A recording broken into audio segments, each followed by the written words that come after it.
എന്തേ ഞാൻ നയിച്ചു കൊടുത്തിട്ട് വേണോ ഇവിടെ തിന്നാനേ? നിന്റെ അമ്മോസനാന്ന് പറഞ്ഞിട്ട് കാര്യമില്ല.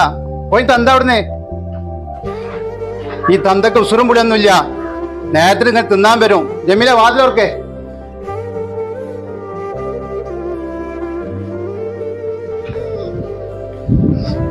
അല്ല എവിടെ എന്താണ് എന്നും പ്രശ്നങ്ങളാണ് നിങ്ങളെ വീട്ടില്? എന്താണ് ഇങ്ങനെ ആയാല്? നിങ്ങളുടെ അടുത്ത് വലിയൊരു തെറ്റാണ് ഏട്ടത്തിന്റെ. എന്നാലും സാരമില്ല. അല്ലേ അല്ല എന്റെ മുഖത്ത് എത്ര ടെൻഷനാ അല്ലേ?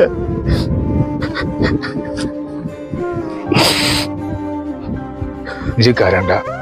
എന്തുണ്ടെങ്കിൽ എന്നോട് പറയണല്ലോടാ. ഇന്ന് വരെ എന്നോട് പറയാത്തൊരു കാര്യം എനിക്ക് എന്നോടൊന്ന് പറയാനുണ്ട്. എന്തെന്റെ പ്രശ്നം ഇജി എന്നോട് പറയും. എന്റെ വീടും സ്ഥലവും എന്റെ മോളെയും മരോളെ പേരിൽ ഞാൻ എഴുതി വെച്ച് ഇപ്പൊ എനിക്ക് വീട്ടിൽ കയറുമ്പോ തന്നെ അവരെന്നെ നായി ആട്ടുന്ന മാതിരി എന്നെ ആട്ടുന്നത്.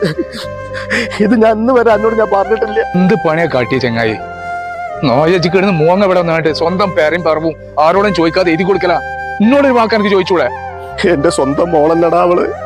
എന്റെ മോളെ വിശ്വാസത്തിലാണ് എന്റെ മോളെ പേരിലും എന്റെ മരോന്റെ പേരിലും ഞാൻ ഈ ഭൂമിയും എന്റെ വീടൊക്കെ എഴുതി കൊടുത്തത്. ഇപ്പൊ ഞാൻ അവൾക്ക് ഒരു അന്യനായി പോയി. വീട്ടിൽ ചെല്ലുമ്പോൾ എനിക്ക് ഭക്ഷണം ഒന്നും തരൂല. എന്റെ നായി ആട്ടുന്ന മാതിരിയാണ് എന്റെ മരോൻ എന്നെ ആട്ടുന്നത്.